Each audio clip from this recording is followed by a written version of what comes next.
في كتب لما تخلصها تحس إنك كنت عايش جواها، مش بتقراها بس، لأ، بتتنفسها. تحس إنك كنت هناك وسط الناس، في قلب الحدث، في الزحمة، في الوجع وفي الحيرة. وحلقة النهاردة من بوك بايتس بالعربي عن رواية مختلفة، مؤثرة، حقيقية، رواية في قلبي أنثى عبرية. الرواية مبنية على أحداث واقعية، وده في حد ذاته بيخلي كل كلمة فيها ليها وزن وليها طعم. بتحكي عن بنت مسلمة يتيمة اسمها ريما. ريما كانت طفلة صغيرة فقدت أمها وأبوها مات، ما كانش ليها حد ولا سند، بس القدر كان محضر لها قصة عمر. اتربت في بيت يهودي عند مدام جاكلين، واحدة يهودية قوية صارمة، بس في نفس الوقت قلبها كبير. خدتها عندها وربتها كأنها بنتها. تخيل معايا كده طفلة مسلمة عايشة في بيت يهودي، بتكبر وسط تقاليد مختلفة، دين مختلف، ناس كتير شايفين إن المكان ده مش مكانها، بس مدام جاكلين عمرها ما فرضت عليها حاجة، كانت بتحبها بصدق وبتعاملها بإنسانية. ريما كبرت وسط التناقض ده، بس كان عندها إيمان قوي، بتصلي وبتصوم وبتقرأ قرآن، وكانت بتحاول توازن بين احترامها للبيت اللي عايشة فيه وما بين دينها اللي جواها. كل ده وهي لسه طفلة. يعني تخيل قلبها كان عامل ازاي، قد ايه كانت بتحس بالحيرة، بالخوف، بس كمان بالإصرار. وفي ناحية تانية خالص في لبنان، بنت تانية اسمها ندى يهودية من عيلة متشددة، عايشة في مجتمع صعب كله حروب ومشاكل، بس قلبها كان دايما بيسأل، دايما بيدور. وفي وسط الضلمة دي بتقابل أحمد، شاب مسلم مقاوم عايش وسط الحرب، لكن رغم كل اللي حواليه كان مختلف، كان إنسان. ندى شافته بعين مختلفة، ما شافتش فيه العدو، شافت فيه الأمان والرحمة والصدق. حبهم كان غريب، صعب، مستحيل، بس كان حقيقي. ندى بدأت تسأل، إيه هو الإسلام؟ اللي أحمد بيصلي، بيحب ربنا، إزاي هو طيب كده؟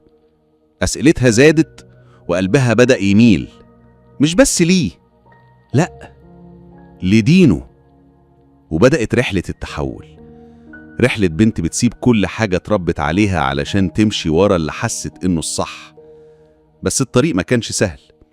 أهلها رفضوا، اتهموها بالخيانة، اتعذبت واتقهرت، بس ما رجعتش. ليه؟ علشان كانت مؤمنة، مش مؤمنة بشخص، مؤمنة بربنا. وفي الوقت اللي ندى كانت بتتغير فيه، ريما كانت بتواجه حرب تانية. ناس حواليها بيحاولوا يشككوا في نفسها، في إيمانها، في اللي اختارته. بس ريما كانت قوية، صغيرة بس قلبها ما كانش صغير. كانت بتقوم كل مرة تقع فيها، كانت بتقول لأ، أنا هنا ومش هتغير علشان أرضي حد. الرواية بتورينا اتنين من عالمين مختلفين، بس الاتنين بيدوروا على نفس الحاجة، السلام، سلام القلب، سلام الإيمان، سلام الوجود. وفي وسط كل ده في حرب، في قصف، في دم، في ناس بتموت وناس بتعيش وهي ميتة. وفي حب نقي، ما اتبناش على مصلحة ولا على مظهر ولا على تشابه، اتخلق من المواقف ومن الإحساس. مدام جاكلين مثلا كانت بتمثل صوت الحكمة، رغم إنها يهودية لكنها كانت بتشجع ريما على التمسك بإيمانها. كانت بتقول لها خليكي على اللي انت مؤمنة بيه، المهم تبقي صادقة مع نفسك. يعني الرواية مش بتشتم حد ولا بتمدح دين على حساب دين، الرواية بتقول شوف الإنسان، حس بقلبه، افهم هو ليه اختار طريقه. وفي الآخر ندى بتدخل الإسلام، بس مش عشان أحمد، لأن أحمد بيموت. الرواية مؤلمة بس حقيقية، بتكسر قلبك بس بتعلمه. ندى كملت طريقها لوحدها بس كانت أقوى، عرفت ربنا، عرفت نفسها. أما ريما كبرت وصممت وبقت رمز البنت بتتحدى الدنيا علشان تفضل نفسها. ودي كانت حكاية في قلبي أنثى عبرية، مش رواية عادية، دي رواية عن الإيمان، عن الصدمة، عن الحب اللي بيوجع لكن بيغير. أنا مالك، ودي كانت الحلقة التانية من بوك بايتس بالعربي.